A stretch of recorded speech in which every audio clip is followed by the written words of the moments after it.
Viewers আসসালামু আলাইকুম গুপ্তবিদ্যা সন্ধান ইউটিউব চ্যানেলে সবাইকে স্বাগত। তো আমি একটা জিনিস লক্ষ্য রাখছি, সত্য যে জিনিসগুলো এগুলোর ভিউ কম আসে, কমেন্ট এন্ড লাইক কম আসে, কিন্তু এগুলো সত্য সত্য সত্যই থাকে, মিথ্যা মিথ্যা। তো আমরা সরাসরি ফেস রিভিল করে ভিডিও দিই, নাম্বার এবং ঠিকানা সমস্ত কিছু আপনাদের দিই। এগুলো বুঝতে হবে এগুলো সত্য।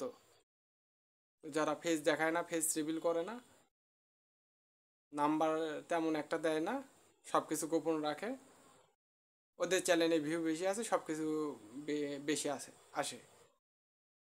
তো যারা ছেঁকা খাইছে, 50-1 লক্ষ টাকা খোয়া আছে, তারাই বলতে পারবে। আমরা তো আর তেমন একটা টাকা খাই না, আমরা হালকা কিছু সামান্য টাকা নেই, যার বিনিময়ে আমরা কাজ করি এবং বিদ্যা দিই। তো আজকে যে বিষয় নিয়ে আলোচনা করব, সংক্ষেপে আলোচনা করব, এটা হলো কাফেরি বশীকরণ।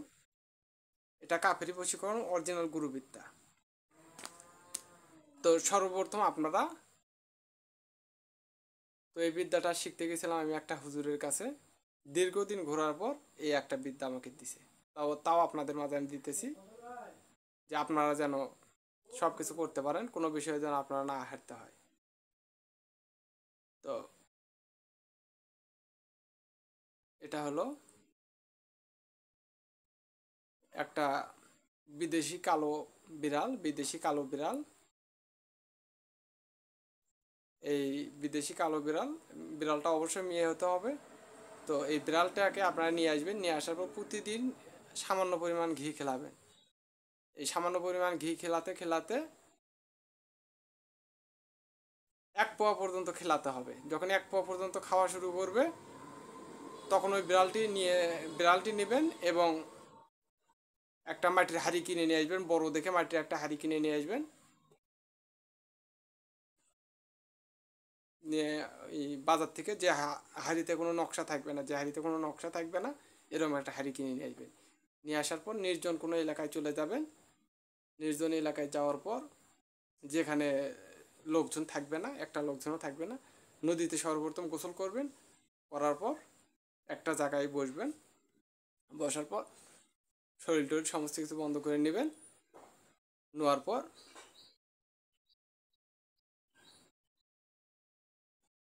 ওই যে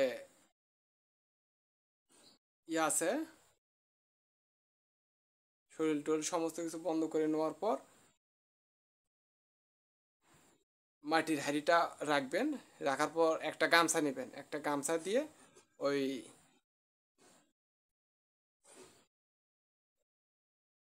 মাটির হাঁড়ির যে মুখটা আছে ওই মুখটা বেঁধে দিবেন, শক্ত করে বেঁধে দিবেন, বিড়ালটা ভেতরে থাকবে।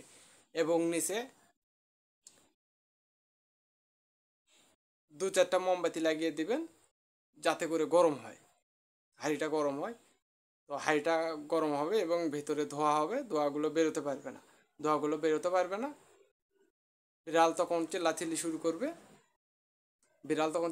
শুরু করবে, তো মুখটা খোলা যাবে না। এটা কাফেরি বশীকরণ, আগে আমি বলে দিছি। তো ভেতরে ধোঁয়া হবে এবং ওই বিড়ালটা চিকির পারবে। তো ও চিকির পারতে থাকবে, আর আপনি সূরা ইখলাস পাঠ করতে থাকবেন। বিসমিল্লাহ, কুলু আল্লাহ তাল্লাহ সামাল্লাহ, আমি আলী তোয়াল্লাহ তোয়াল্লাম ইয়াকুল্লাহ কুফুয়ান আহাদ। অসংখ্যবার পাঠ করবেন, পাঠ করতেই থাকবেন যতক্ষণ পর্যন্ত ওই বিড়ালটা চিকির পাড়া বন্ধ না করছে। এবং দেখবেন যে বিড়ালটা বমি করতেছে। বিড়ালটা যখন বমি করবে, তো বমি করা শেষ হয়ে যাবে, আপনিও সাধনা বন্ধ করে দেবেন। কিন্তু সাবধান, ও যখন চিকির পারবে, তখন যখন পেয়ে তারা যেমন করে ডাকে, চিকির ভয় দেখায় ওরকম।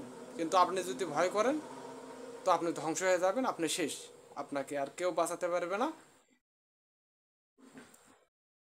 আমার কাছে বিদ্যা আছে, আমি চাইলে পারবো, যদি আল্লাহ আমাকে সাহায্য করে। তো সেক্ষেত্রে তো তারপর সাবধানতা অবলম্বন করা ভালো।